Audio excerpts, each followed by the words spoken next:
morning, good afternoon, good evening. This is Carla from Planet Union, where the people around the world come to chat online once a month.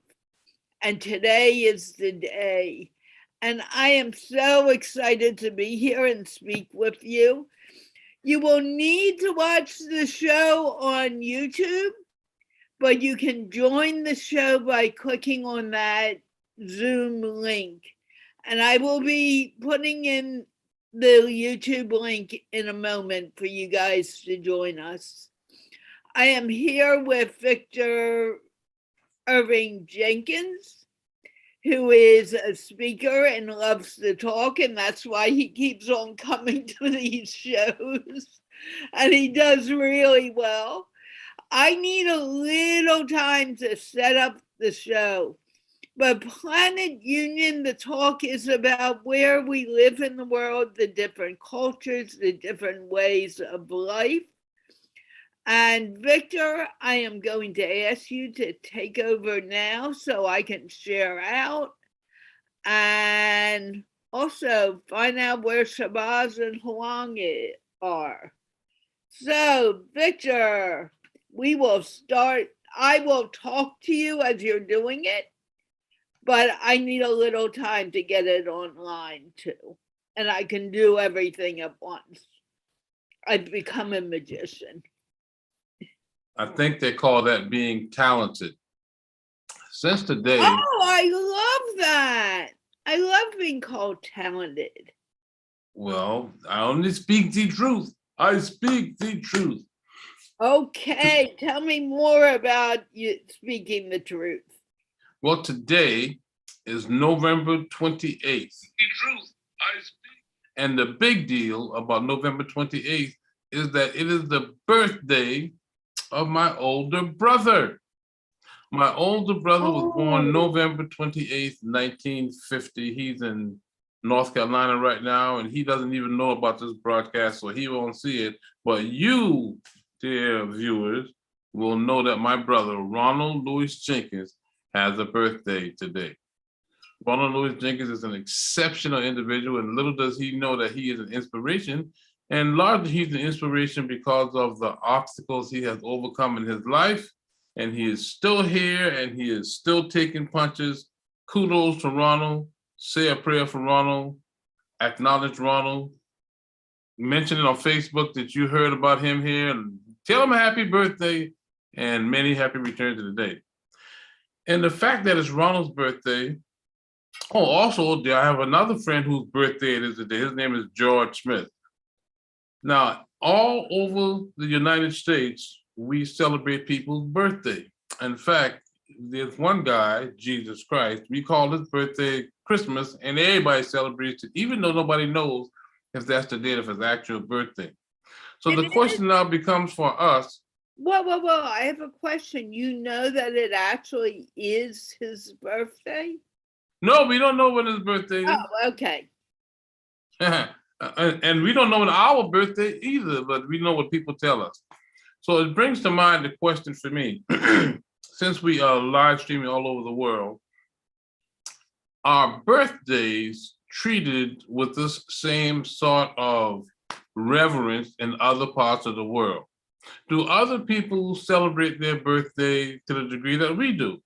Because in the United States of America, when our birthday comes, from the time I was a little kid up until now, there's usually a traditional meal.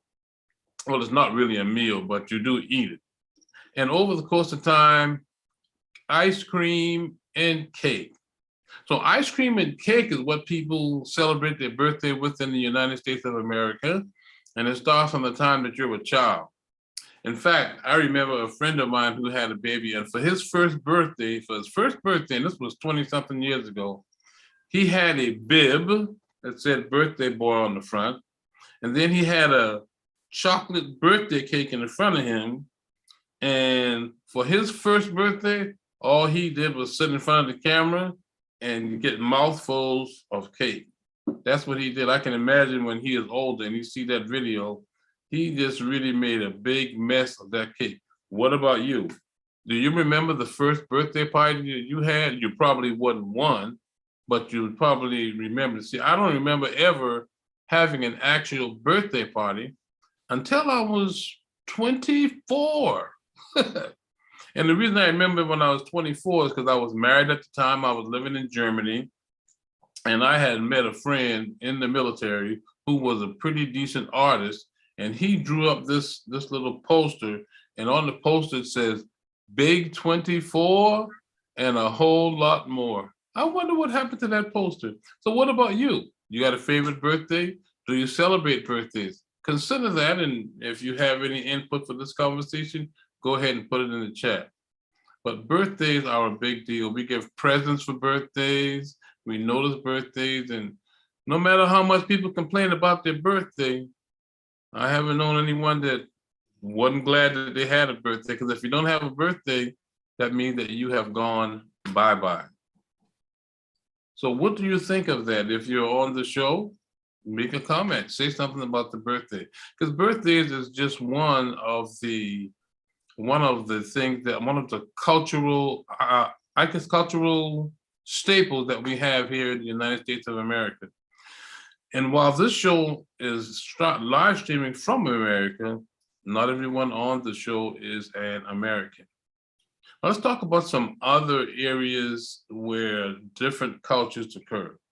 Like on Sundays, on Sunday morning, it's typical that people go to a place of worship on Sunday in the United States. Why Sunday? Who knows? But those of us that do it, we believe that Sunday is the Sabbath, and that's the day that you're not supposed to work. And the odd thing is that everyone associated with a place of worship is working, because the preacher is preaching, the ushers are working, the deacons are working. So in a sense, there's really no day of rest for certain people. What about you? Does your culture embrace Sunday as a day of worship? And for some other people in America, Sunday is a day of worship, but you're worshiping football in the fall. During the fall season, people watch football, and they love watching football. In some parts of America, football is like a religion, and they treat it as though it's a religion. From the time a little boy is old enough to pick up a barbell, some of these little boys are being prepared to play football. I used to live in a place called Odessa, Texas, a long time ago, and they made a movie called Friday Night Lights. And Friday Night Lights was all about football in Odessa, Texas. The best football team in America is a school called Odessa Permian. And Odessa Permian was in the Permian Basin in Midland, Odessa, Texas. And they reached their heyday in the 80s when they had the oil boom. So as far as they're concerned, Odessa, Texas really was the home base of football.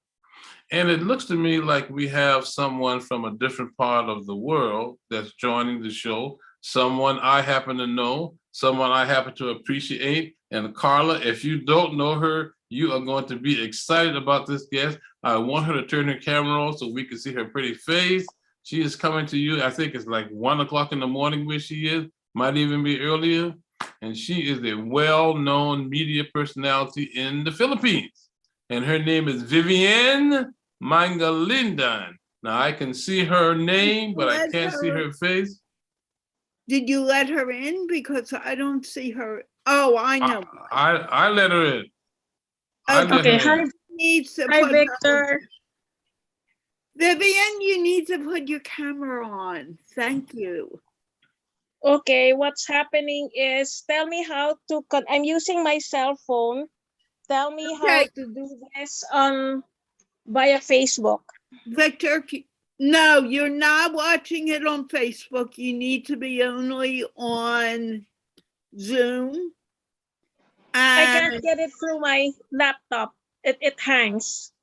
Can you help her, Victor? I think she's on her phone. Vivian is on her phone. Vivian, you want to access the show from YouTube? Okay, let me get out of here and I'll come back in, okay?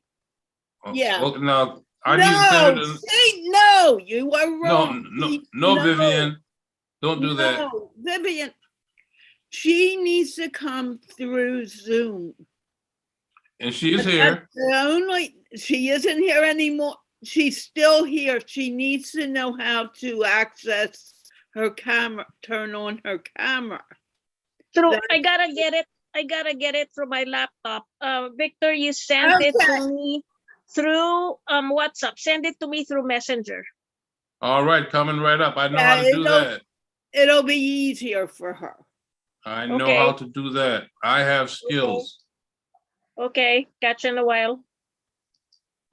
Very soon.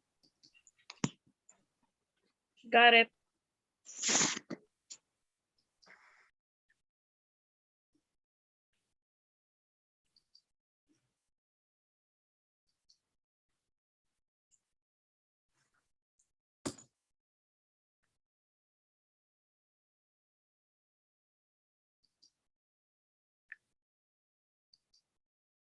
A little break in the action there.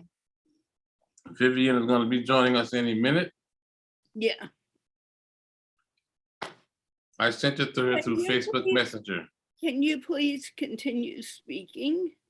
Okay, yeah, so we were talking about the religion of football and how Odessa Permian became a great football powerhouse. Now, in America, sometimes when things catch on or things become a cultural phenomenon, they end up doing movies about it. So as far as Odessa Permian goes, they created a movie, and the movie is called Friday Night Lights. And in the movie Friday Night Lights, it focused on the life and times of the people that's on the football team. And imagine something like that mushrooming from just the idea of football. A moment ago, I was talking about how little boys, from the time they can even pick up a barbell, they start preparing for football. And their life in Odessa, Texas, centers around football, because when they're little and they're small, they're thinking, when I grow up, I'm going to be a football player. When I grow up, I'm going to play football. And they're really excited about it. And imagine some little pigskin thing, some little pigskin football is controlling people's lives and becoming the subject here on our show today. And it looks like we have someone joining us. She looks like she's cute. Let's hope that she is, and we're not disappointed when we see her face. And there she is. Her name is Vivian Mangalindan, and she's from the Philippines. She's getting her image just right about now. Hello, Carla. Hello, Victor. Turn it on, sister. Let's see your face. Victor, I'm in my pajamas. It's almost 11 p.m. No, we need to see your face, Vivian. Well, you're a lady. We can get away with that. But normally we need to see your face. When's your next? Yeah. Can you show us? No, Vivian, can you show us just your neck up, please? Not tonight. Sorry about that. Okay. Vivian, I need you to take over for a little while longer, please. Victor? You can let Vivian take over. Vivian is really good at this sort of thing. Vivian, I was talking about different aspects of the United States, and I mentioned birthdays, that birthdays are a pretty big deal here in America, and we start off on as small as we can, with cake and ice cream being the staple that we did. So in your country, first of all, Viv, tell us what country that you're from, and then tell us about how birthdays are handled in your country. Go right on, Vivian. Let's hear about it. All right. I'm in the Philippines. That's halfway around the world from where you are, 7,100 islands, depending on high tide or low tide. And how do we celebrate birthdays? My goodness gracious.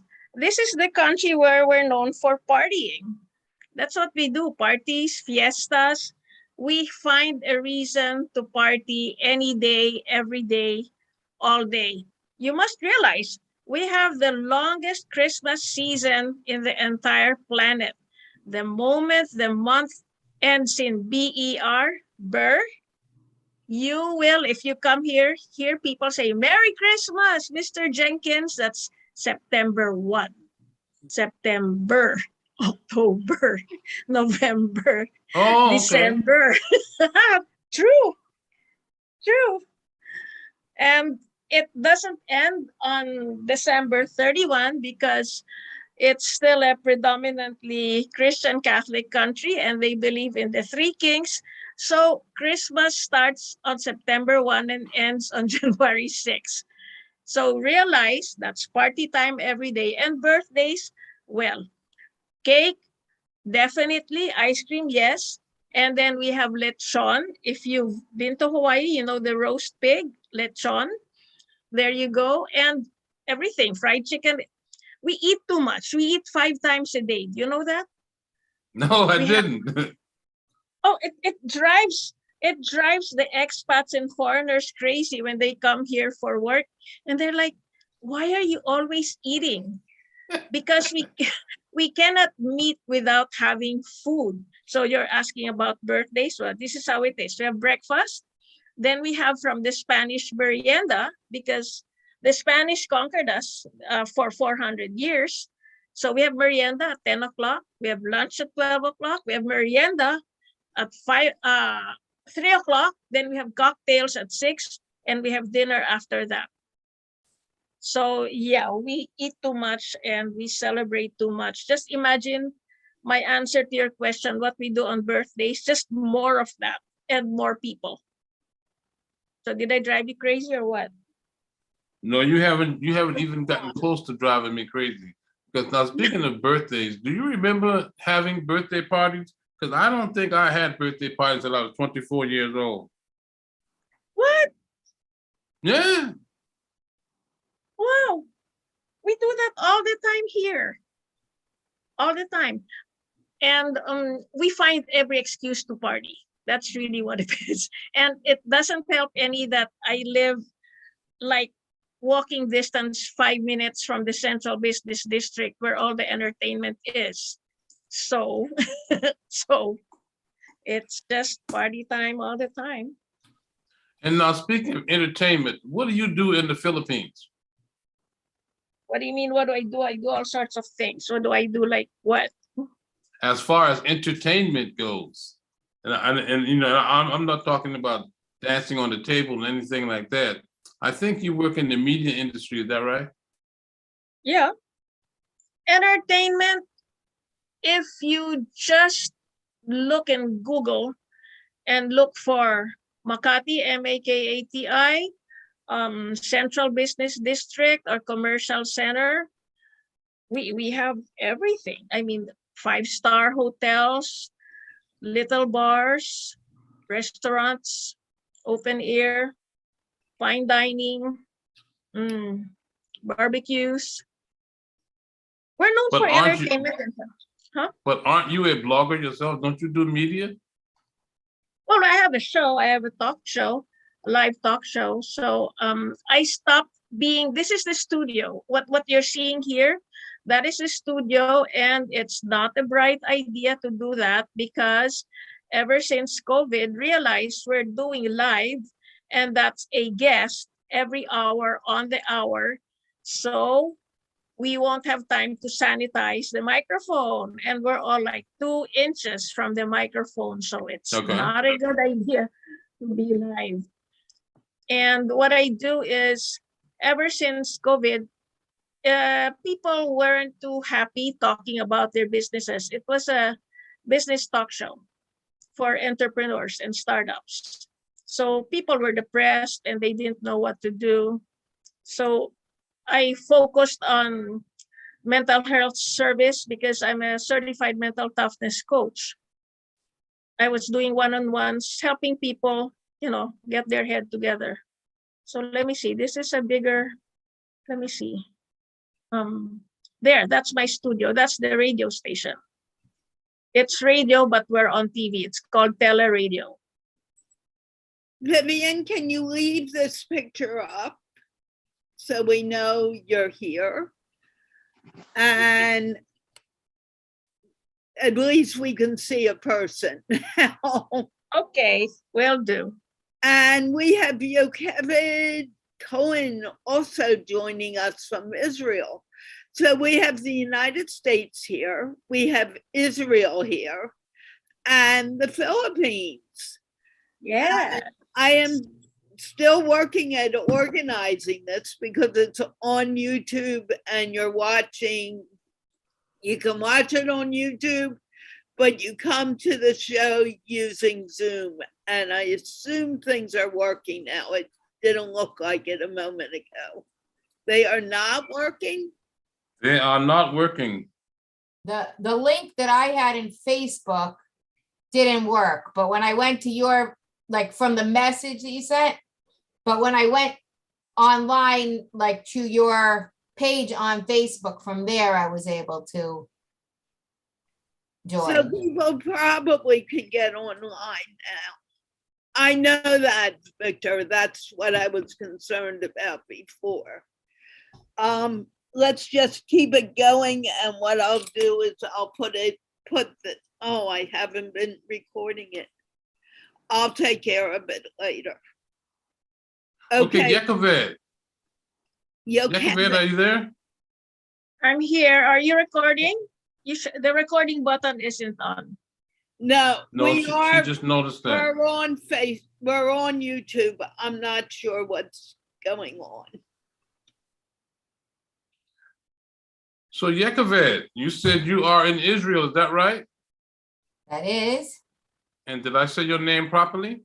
No. close. The Yocheved. Yocheved. Now tell me something. In Israel, do people have nicknames, names that are shortened version of their actual names? Yeah. What is the shortened version of yours? Well, there's two options, neither of which I like and neither of which I've ever used, and neither of which is pronounceable by Americans or English speakers particularly. Israelis are more likely to use Yochi, and Americans who are in communities where Hebrew names are given may use Chevi. And I don't like either one. But the fact Then I is won't call you.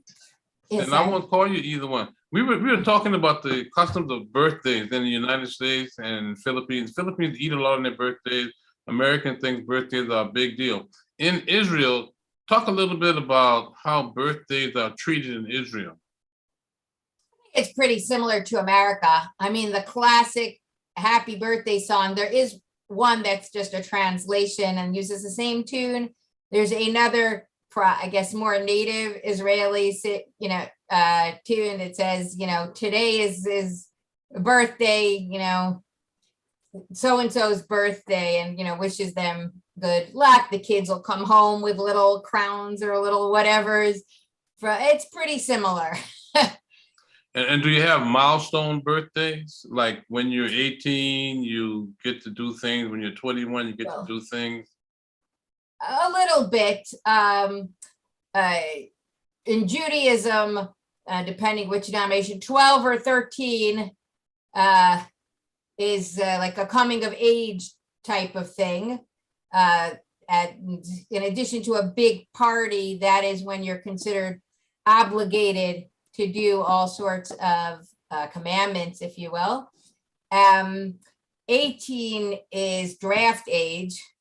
And I don't recall, I think the drinking age is higher than that, but I'm not positive. Yeah. Okay. And in the Latina culture, there's this thing called a quinceañera. Right. When a young lady turns 15. Do you have anything comparable to the quinceañera? I mean, turning 12, or depending on your denomination. In Israel, it's generally 12. In America, boys are always 13. In some denominations, girls are also 13. So it's 12 or 13 for girls, depending. That's the only notable. I know in America, you also have the Sweet 16, which might be more comparable. there's not really an equivalent to that. You've got the 12, 13, and then 18, that's pretty much it. Okay, now there's a saying that I got accustomed to in America, said that life begins at 40. Have you heard that? At what age? 40. No, I don't think so. No, actually, it's younger than that, I believe. I've never heard it said at 40. Maybe the older people say it begins at 40. That is right. I used to hear that growing up. And well, you know what I'm like? I'm still wacky at 70, so I don't know the diff. So life begins at 40, let me tell you. When I turned 60, I flew a single engine plane right on top, right above the crater of a volcano, and then turned the engine off. So yeah, life can You turned the begin at- engine off. Yeah, it was a single engine plane. It's a glider. I've always wanted to do that. So that's my challenge to all of you. Life begins at 40, try it at 60. It drove all my friends crazy. They're like, what? Exactly what you just said. It's amazing. You gotta try it. It's really amazing. And you can open the windows. It's a tiny plane. It's a Cessna. And you can touch the clouds. And guess what? You feel nothing. We just think it's cotton. It's just air. But you gotta try it. Well, that's certainly a way to commemorate my birthday, but alas, I'm past 60, so I guess I'll have to do it later than 60. Can be. Yeah. Come Yeah, here. It's only Corinne. gonna cost, Victor, it's only gonna cost you $100. Come here. Well, it's going to cost me several $1,000s to get there. There you go. That's your lookout. My lookout's the $100. Fantastic. So Yocheved, let's say your name again, please, because I really want to say it properly. Yocheved. Yocheved. What do you do in Israel most of the time? Well, most of the time's a lot of time, but my my main gig work-wise is translating. I do Hebrew to English translation. And recently I've been doing a lot of cooking. Don't get paid for it. Okay. And do some matchmaking on the side also, that's volunteer. Matchmaking? Mm-hmm. How does that work if it's not too personal? Well, there's a lot of websites out there. That's in America, that's in Israel. There's general websites and there's specific interests, religions, orientations, etc. And the members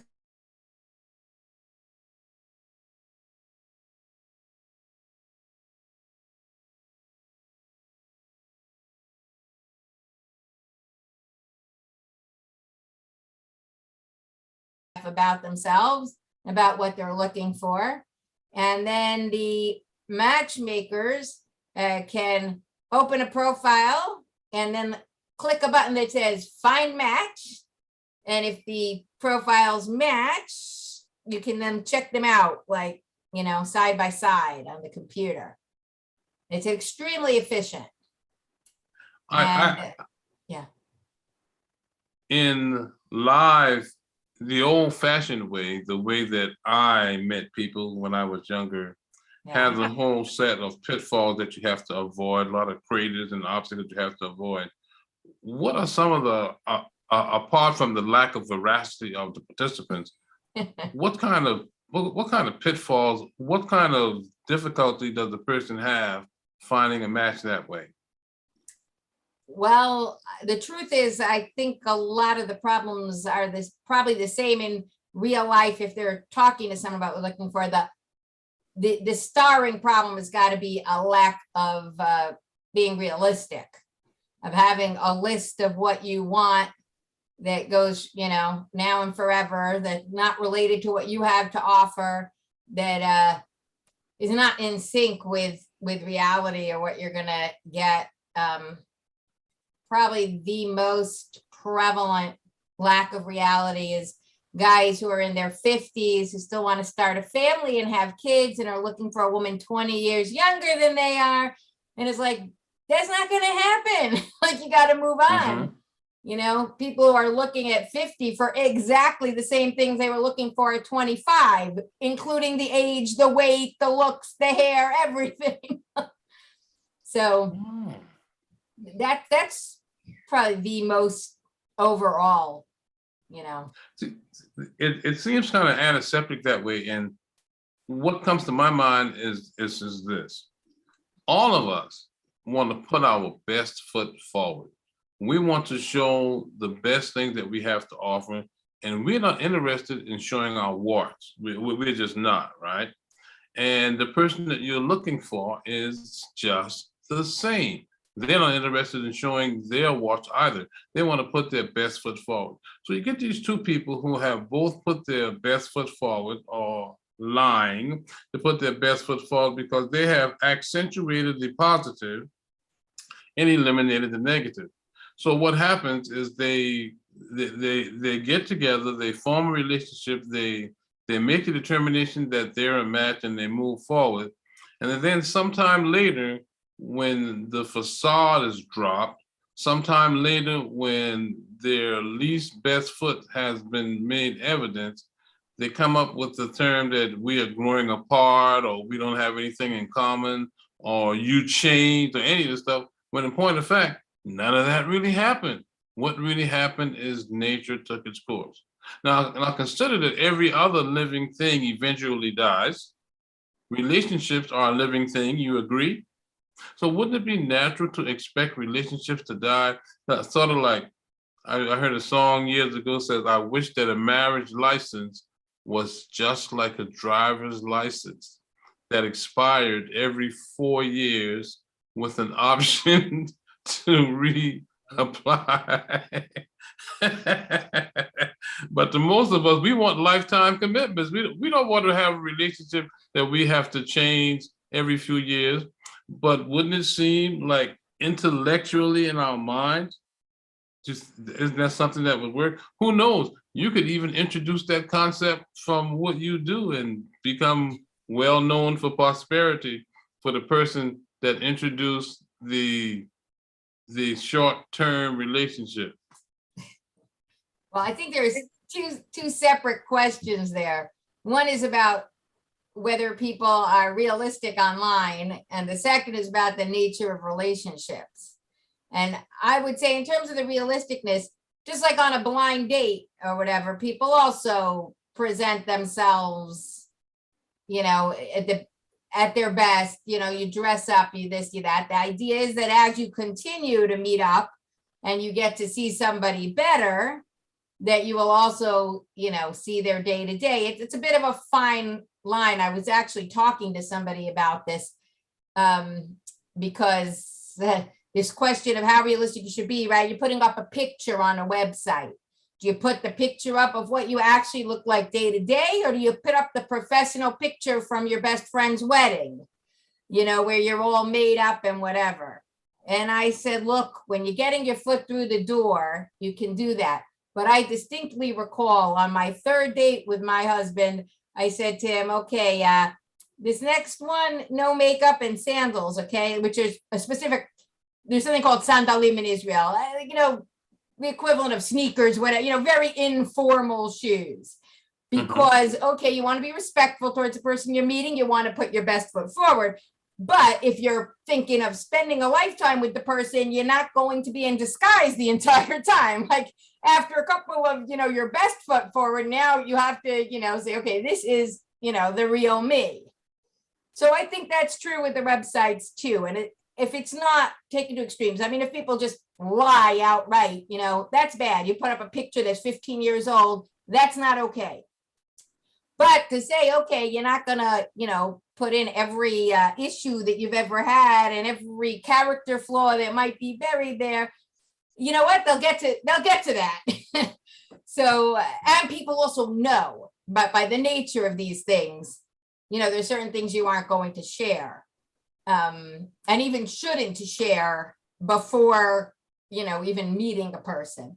So that's for that. In terms of a long-term relationship, I think most people are happy not in a long-term relationship. That's their look-see.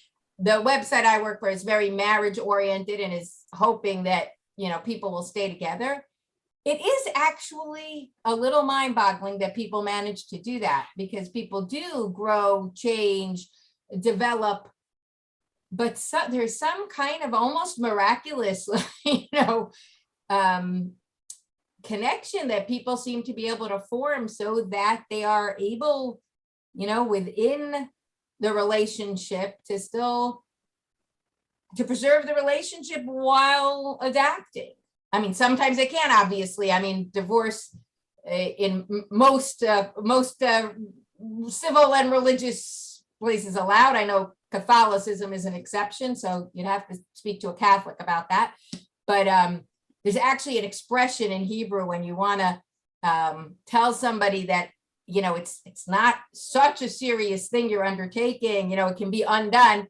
You say, Zelo chatuna katolit, which means it's not a Catholic wedding.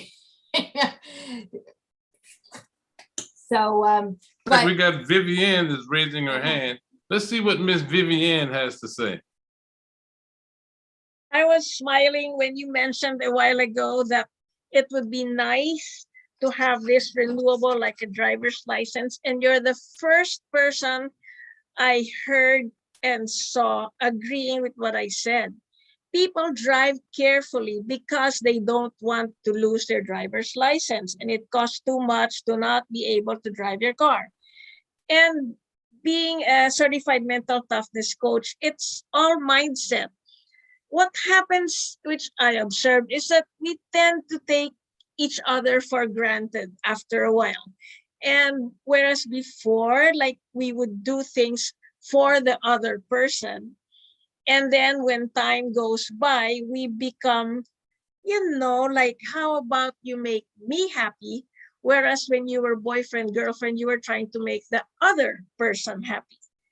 So if we renew the license every 4 years, people will remember the why. The why is, I want to make you happy and you want to make me happy. And first of all, we have to learn to be happy on our own. Remember, we can't give what we don't have. So does that make sense? We work on ourselves. I tell people, when people say, oh, you're two halves and you become a whole, I'm like, no, I don't want to be a walking half.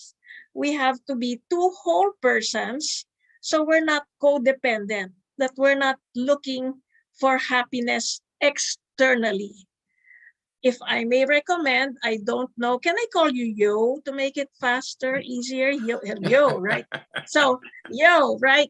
I was gonna say, if we don't like ourselves, how do we expect other people to like us?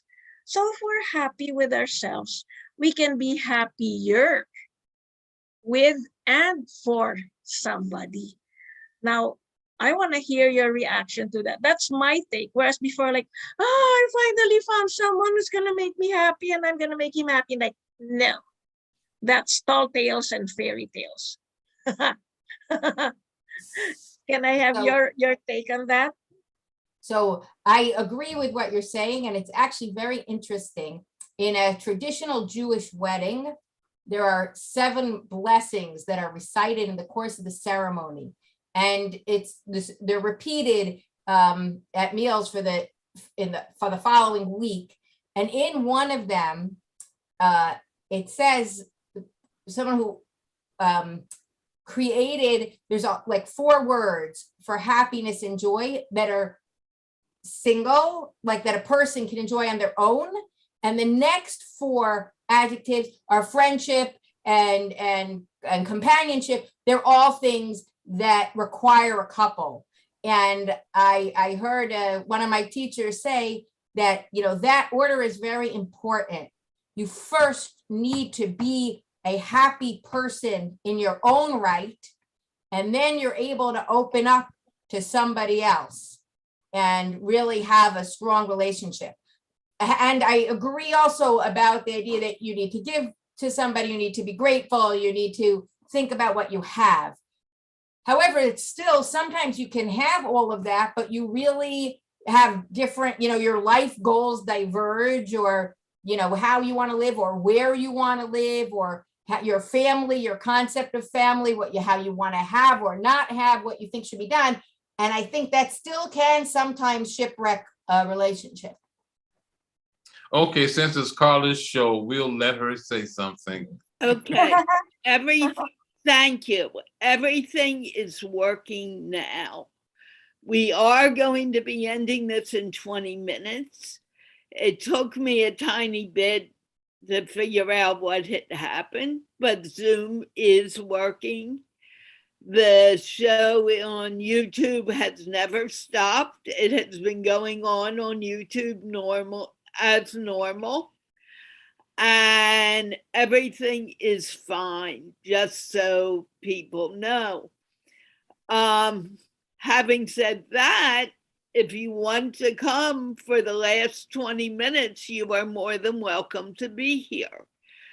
Vivian, I have never met you before, and tell me something about you, because I really have not been paying much attention to the conversation until I got this figured out.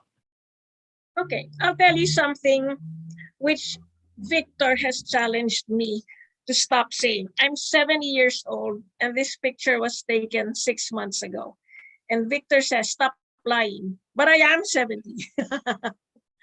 So, yeah, I teach people something called it's not worth getting ugly for by being angry. Because when you're angry, you are the one carrying the poison.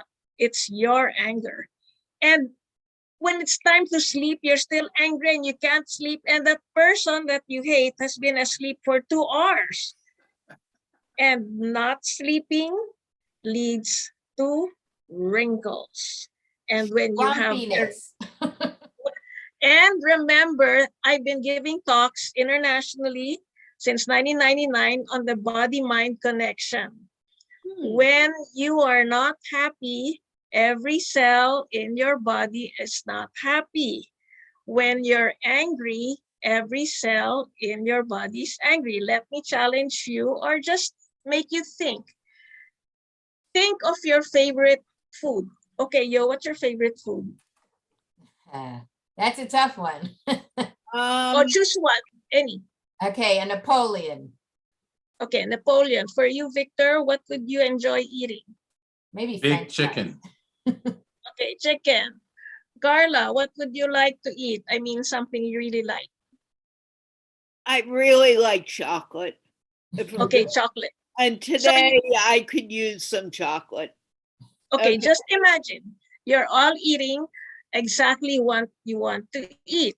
And your brand new car is parked outside, and someone goes up to you and says, oh my gosh, I really have to tell you, I don't want to ruin your meal, but someone just backed up his huge SUV right smack into your car. Let me ask you, how yummy is that food at this point in time? And can you still go on eating it exactly the same way, or you're like, yeah, oh no. There, I have just proven to you the body-mind connection. Your thoughts? Oh, I'm a big proponent of the body-mind connection. In fact, I can remember when I made the discovery years ago. I think I was still in high school, and I noted that when you said certain things to people, they would change color. And once I realized that, that's when I really started to first think about how important the body-mind connection was, how the interface was, how something can happen in your mind and can impact a change or effect a change in your body. And at that time, I thought that was phenomenal. And I thought I had discovered gold. I thought I had discovered something that no one else knew. But as time went on, I met more and more people that get the idea of the body-mind connection. But I started leveraging it all, and that's how I came to the view attitude state where you find me right now. So that's the short answer to your question. I agree with your assessment about the body-mind connection. And in point of fact, that's how I live now every day. And it all began years ago when I realized that people blush when they were embarrassed or they turned red when they got angry. Very So- good answer. And yo, I'm gonna ask you. Sometimes we girls don't like a guy to know that we have a crush on them. Think back to high school. I didn't grow up with Asians or Filipinos. I grew up in an American school and a multicultural international school. Do you recall that when our crush would walk by, particularly Caucasians, would turn beet red and we're like, oh, you got a crush on him, and then you turn more red. No, I don't, and you get redder and redder. You just think your feelings can change all the way to your ears. So think about that. That's a cute version of the body-mind connection. But let me ask you now, this is a saying from some old sage, and I remind people, watch your thoughts because they become your words. Watch your words because they become your actions. Watch your actions because they become your habits. Watch your habits because they form your character. And watch your character because it will define your destiny. Just think about that. Your insights? Mhm. Well, I was going to say that along the lines of what both of you have been saying, there it says in the Talmud, which is a book of Jewish law and lore, both that was codified around the year 500. It says that somebody who embarrasses a person and has the blood drain from their face, when someone turns white from embarrassment, which they say is even more extreme than the red, loses their share in the world to come. So Wow. first of all, it shows tremendous value, and the flip that's considered an extremely negative thing to do, to embarrass somebody is a top level sin, if you will. Mhm. But also, I never really thought of that as indicating the mind-body connection. But when you're talking about people blushing or people who get angry, it is when someone hears really bad news or is like, feels really horrible, right? They lose color. So That's true. yeah. So I think that fits. And like I said, I never really had thought of it within the mind-body connection, but they'd already maybe realized this long time back.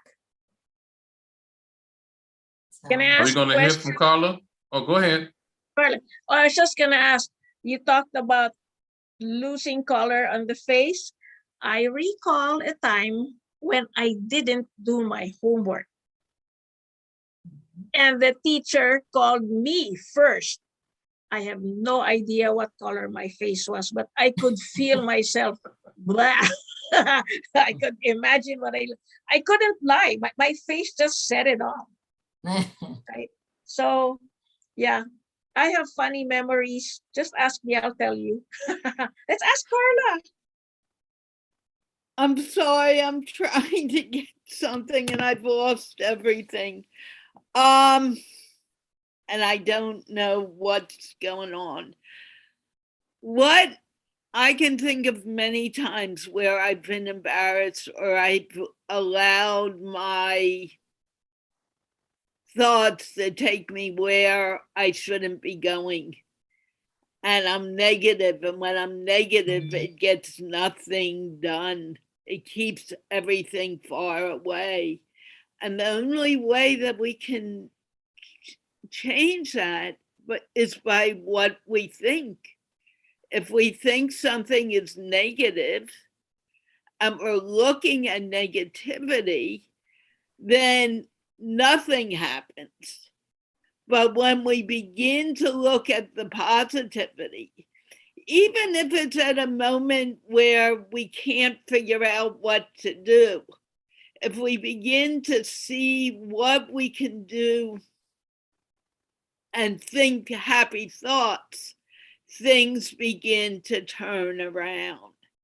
And I think the turning around, which I'm working on very heavily right now, but the turning around is what is most important. Taking things and moving it to the positive, looking at what makes you happy and not what you lack. And I wrote a pact with someone today saying, let's look at the positive and everything that's good. Because if we do that and we're happy, then what we want to happen will happen. But we don't need to be specific. We just need to change our thinking. And as we change our thinking, we will find that our world looks very different to us. And I think that's what you said in different words, Vivian. Towards the Thank beginning. you. Yes, yo. Towards the beginning of Corona, I went to an online class about resilience and coping, etc. And one of the things mentioned there, and I recently read another article that reaffirms it from the Positive Psychology School, is that one of the best ways to change an attitude or to feel better and to cope better is when you have what they call an attitude of gratitude. But it also mentions specifically that that for some reason, writing down the things has more impact even than just doing a head count, like, counting sheep, but that you should write down first thing in the morning, 3 things that you're grateful for. And that can impact your mood and your coping, for the rest of the day. And I thought, okay, independent of anything else, what specifically is going on or not going on, but list what's good, and it will help you to feel better about things. I used a similar strategy involving writing things down when I was younger. When I was younger, I used to have these moments of dissatisfaction or anger or tension. I used to have them quite regularly. And it always involved another person. At least I thought it involved another person. And what I would do is, once I discovered that it was actually inside of me where the difficulty was, it still had the urge of dealing with other people. So what eventually I started to do was I started to write down how I felt, not the positive aspects of how I felt, but I started to write down how I felt. And if I wanted to point my finger at somebody and tell them how the cartridge kept, and you listen to me, I'm telling you this, then I would write all of that down. I would write down the curse words. I would write down the dissatisfaction, what I wanted to do to them, wanted to chew them up and swallow them, wanted to run over them with the car. I used to write all that stuff down and then tear it up and throw it in the trash. And the odd sensation that I experienced was that I felt better. In fact, I felt as though I had just yelled at somebody. I felt as though I had actually just did in real life what I did on paper. And as time went on, I was able to do that less and less and less and less.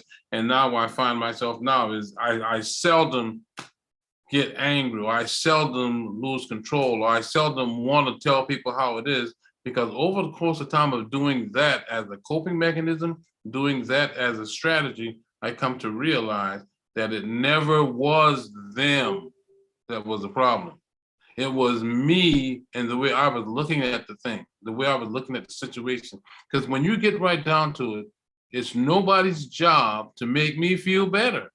It's nobody's job to make me happy. It's nobody's job to make me satisfied with the events that go on in my life. That's my job, right? And how you feel about me is really inconsequential, because it is how I feel about me that really separates the men from the boys. And this is a topic with which I am thoroughly familiar. I know a whole lot about that because now I live my life every day just trying to find other people that don't think this way so I can direct them and help them think this way, because it's so much easier to be me when I don't have to worry about you taking what I say or what I do and having mean something to you that I didn't want it to mean. and I got a little excited there, but I can chill. I can chill. Actually, I love what you were saying, and I appreciate what you're saying because it's so very true. We get so stuck in saying this is how it needs to be, whereas that's not what you need to do. We need to begin looking. Just because something isn't working doesn't mean it will not work, but we need to believe in ourselves to make it work. And that is the most important thought to bring out in this whole conversation, is if unless we believe that we can do what's going on, we can't go anywhere. So we need to believe in ourselves. And sometimes that's not an easy thing to do. Sometimes we think, oh no, I just can't do it. But that's not true. We can do anything we want to do. And if that thought is in our heads that we want to do it, we need to do it. Okay, Victor, who wants to respond? And don't even call my name, because I'll never stop. But look at it this way. You talked about if that thought is in your head. Well, that thought is not one of the thoughts that's just going to fall into your mind just because it's comfortable there. That's a thought that you have to willfully and on purpose, you have to put it there.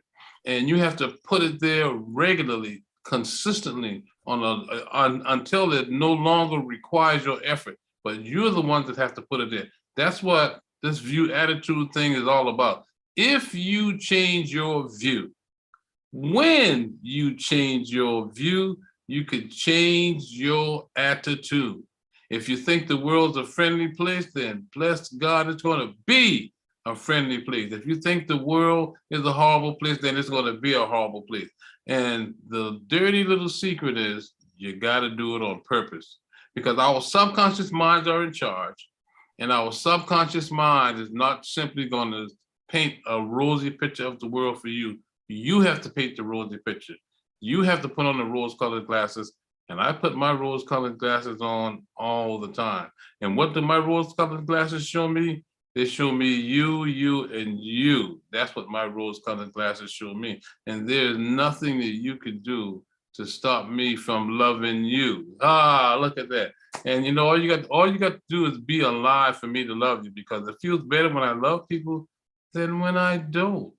And once again, remind you, Carla, the thought has to be put in on a continuous basis. And you know, the Bible that I read and I cite oftentimes says, my people perish from lack of knowledge. The discussions that we're having this morning and the conversation that we're having, everybody doesn't know it. Everyone is not privy to it. And if you're not privy to the fact that your mind and your body have a connection, then you're not going to leverage that connection for your good. And in order for me to run into less and less people who don't know that, then I have to have this conversation all the time to make sure that as many people as possible know about that mind-body connection. And when they have an outcome that they're not really excited about, they go directly into their minds for the solution, because that's where it is. Now, I have to stop preaching, because if I keep preaching, I'm going to have to take up an offering. Okay. I just wanted to add one thing. I know we're running out of time, but people may or may not know today is the or tonight is the first night of the holiday, the Jewish holiday Hanukkah. And the primary observance of this holiday is lighting a menorah or a Chanukiah.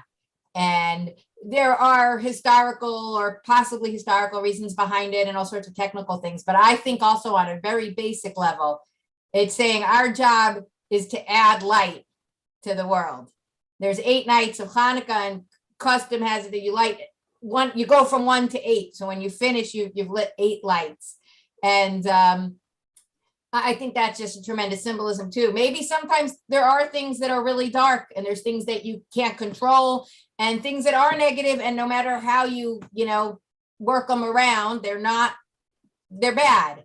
But what can you do about it? So if you can't actually, ameliorate that situation, you can still find some other way to add light. So help where you can help. Somebody is sick, you can bring them food, They need a visitor, visit. They need a call. And do your piece, what you can do to add the light. Kudos for using the word ameliorate. Now you bring up, that's a good word. I love that word, Right. because you just floated right off your tongue like you say it every day. But here's the question for you. How do you say that in Hebrew? Can you say that in Hebrew? Improve. I know how to say improve in Hebrew. I don't know if there's, Okay, yeah, thanks for the use of that word. I love people that use words. Go ahead. And we could get into a whole thing about language, but we don't have the time now.